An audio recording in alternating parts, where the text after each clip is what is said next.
chicos, hoy les contaré una creepypasta jodidísima que lo hará cargarse del miedo y se titula No sé cuánto tiempo más podré guardar este secreto. Durante años juré que jamás hablaría de lo que vi bajo el Vaticano. Firmé documentos con mi propia sangre sobre papeles envejecidos que olían a incienso rancio y muerte. Presté juramentos solemnes ante cruces que no brillaban, sino que parecían absorber la luz. Acepté llevarme aquella verdad a la tumba, convencido de que era lo correcto para proteger al mundo. Pero ya no puedo. Porque desde aquella noche sigo escuchando algo. Al principio era solo un zumbido lejano, casi imperceptible. Luego se convirtió en pasos. Pasos lentos, pesados, arrastrados, como si alguien caminara sobre huesos rotos. Y cada año, cada mes, cada noche que pasa, está más cerca. La historia comenzó cuando el Papa desapareció de la vista pública. Al principio nadie sospechó nada. Los comunicados oficiales hablaban de agotamiento extremo, problemas cardíacos y la necesidad absoluta de descansar lejos de las cámaras y la multitud. Los fieles levantaban oraciones por su salud en todas las iglesias del mundo, y los medios repetían las mismas frases tranquilizadoras una y otra vez, sin hacer preguntas incómodas. Pero dentro del Vaticano, la realidad era otra. Una realidad que olía a azufre, a hierro viejo y a carne que se enfría.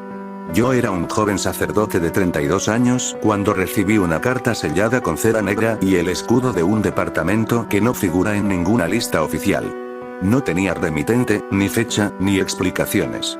Solo una orden escrita con tinta roja oscura. Debes viajar inmediatamente a Roma. No digas tu destino a nadie. No lleves objetos personales innecesarios.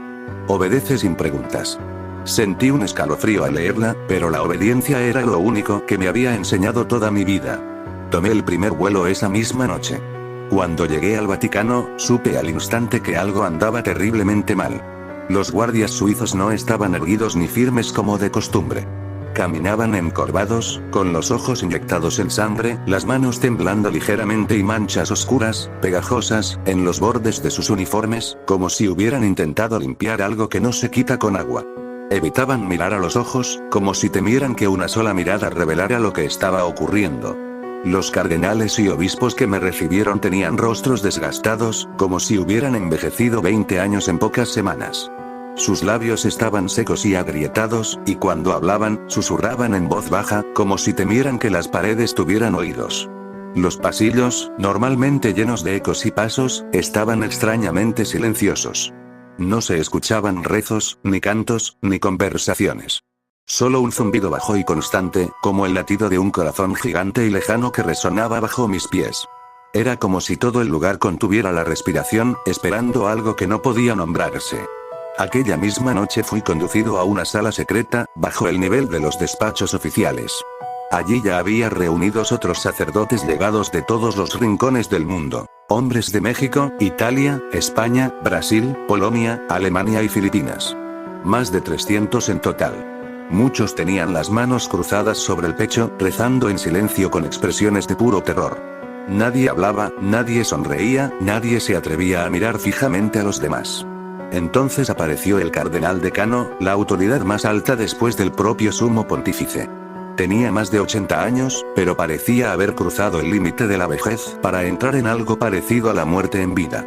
Sus ojos estaban hundidos en cuencas oscuras, sus pómulos marcaban afilados bajo la piel grisácea, y su respiración era agitada, como si le costara llenar los pulmones de aire. Se paró frente a todos con las manos entrelazadas y habló con una voz quebrada, pero firme. Lo que van a ver esta noche no tiene explicación humana. No es enfermedad, ni demencia, ni magia. Es algo que ha estado esperando milenios para encontrar un hueco en este mundo. Lo que ocurra aquí no puede salir de estas paredes. Quien hable será considerado traidor a la fe y a la humanidad. Hizo una pausa, tragó saliva con dificultad y añadió: El Santo Padre necesita nuestra ayuda. Lo que habita en él es más antiguo que cualquier rito, más fuerte que cualquier miedo. Pero debemos intentarlo. Es nuestro deber. La habitación quedó en silencio absoluto. Solo se escuchaba el sonido de respiraciones aceleradas y sillas que crujían levemente. Nos condujeron hacia las profundidades del Vaticano. Bajamos escaleras de piedra húmeda y fría, peldaños desgastados por el paso de siglos. Pasamos por las criptas conocidas, donde reposan los restos de antiguos pontífices, y seguimos bajando. Más abajo de las catacumbas que se muestran a los turistas, más abajo de cualquier registro histórico. Entramos en túneles estrechos, construidos con bloques de piedra negra que parecían absorber la luz de nuestras lámparas. Recuerdo el frío. No era un frío normal, sino un frío que calaba hasta los huesos, que se metía en los pulmones al respirar y quemaba la garganta. Recuerdo la humedad que goteaba del techo, pero no formaba gotas claras, sino líquido espeso y oscuro que resbalaba lentamente por las paredes. Y recuerdo una sensación constante, opresiva, de estar descendiendo hacia un lugar que no pertenecía a este mundo, donde ningún ser humano debía poner nunca los pies.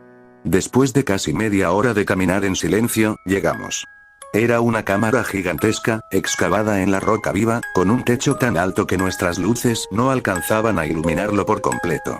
En el centro había una plataforma circular de mármol negro, rodeada por más de 1000 velas de cera consagrada, que ardían con una llama anormal, azulada, oscilante y sin emitir calor. El aire olía a incienso mezclado con azufre y algo dulce y pútrido a la vez. Y allí, atado en el centro con cadenas de hierro bendecido y correas de cuero tratado con aceites sagrados, estaba él. El Papa. Casi no lo reconocí. Había envejecido décadas en cuestión de semanas. Su cuerpo, antes robusto, se había reducido hasta quedar solo piel y huesos, pero con una tensión interna que hacía que pareciera a punto de estallar.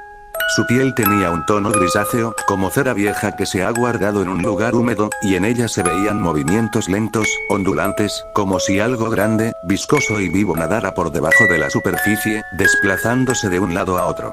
Sus ojos permanecían cerrados, hundidos en las cuencas, y sus manos temblaban constantemente, no por nervios, sino como si respondieran a un ritmo interno que no podíamos escuchar. Sus labios estaban secos y agrietados, y de vez en cuando se movían sin emitir sonido, formando palabras en lenguas que no pertenecían a ninguna cultura conocida. Empiecen, ordenó el cardenal con voz ronca. Todo comenzó con una cadencia lenta y pesada. Más de 300 voces se elevaron al mismo tiempo, recitando las oraciones más antiguas, aquellas que solo se conservaban en manuscritos ocultos durante siglos. El sonido resonaba en las paredes, rebotaba en el techo y volvía multiplicado, creando un eco que parecía llenar cada rincón de la cámara. Al principio, nada parecía ocurrir. Las velas seguían ardiendo con esa llama azulada, y el Papa permanecía inmóvil. Pero a medida que las palabras se hacían más fuertes y solemnes, la atmósfera cambió de golpe. La temperatura bajó tanto que el aliento se convirtió en nubes blancas y el agua de las ánforas comenzó a cristalizarse en los bordes. El incienso dejó de tener su aroma habitual y se volvió amargo, casi tóxico. De repente, el cuerpo del Santo Padre se tensó como si recibiera una descarga eléctrica. Sus dedos se curvaron hasta que las uñas se clavaron en las palmas, dejando salir un líquido oscuro y espeso. Entonces abrió los ojos. Ya no eran sus ojos. Las córneas se habían vuelto completamente negras, sin blanco ni pupila, como dos agujeros que absorbían toda la luz que los miraba. Y sonrió. Una sonrisa demasiado ancha, que estiraba la piel hasta hacerla crujir, mostrando dientes afilados y desiguales, amarillentos y manchados de sustancia viscosa. Fue en ese momento cuando la voz resonó, profunda, grave, con ecos de 1000 voces superpuestas, saliendo no solo de su boca, sino de todo su cuerpo. Creen que estas palabras tienen poder. Creen que pueden ordenarme salir como si yo fuera un perro que obedece a su amo. Miren bien lo que tienen ante ustedes. El tiempo que ustedes miden con relojes y calendarios no existe donde yo habito. Allí, un segundo es un siglo y un suspiro es una eternidad. Yo no habito en este cuerpo como un huésped. Yo me entrelazo con cada fibra, con cada recuerdo, con cada latido. No estoy robando su alma, estoy enseñándole a ver la verdad que ustedes se niegan a aceptar. Que todo lo que llaman vida es solo un soplo breve entre dos abismos de nada y que el dolor es lo único que nunca muere. Cuando recitan sus oraciones, no me hieren, solo me recuerdan lo ridícula que es su fe. Cuando me obligan a sentir, solo saboreo el miedo que emana de cada uno de ustedes. Y sepan esto, si logran echarme, no estarán salvando a este hombre, solo le volverán a un vacío más frío y solitario que cualquier infierno que hayan imaginado. Yo soy el silencio entre sus palabras, la vida en sus corazones, la sombra que nos sigue cuando creen estar solos. No vengo a destruir su mundo, vengo a mostrarles que ya está roto desde hace mucho tiempo. Mientras hablaba, el horror físico se desató con mayor intensidad.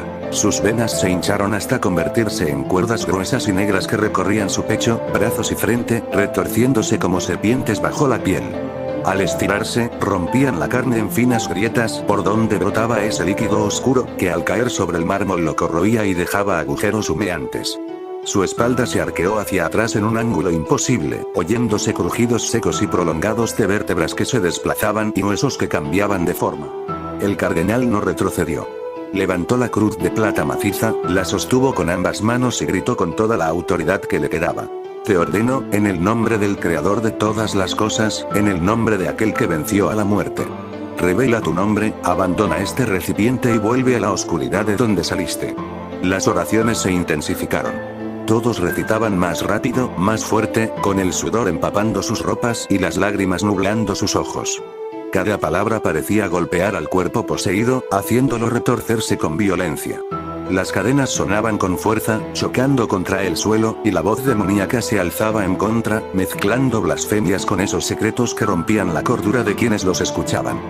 Vimos como la piel del Papa se desprendía en tiras húmedas en algunas zonas, dejando ver músculos rojizos que se movían solos, para luego volver a cerrarse y cambiar de color.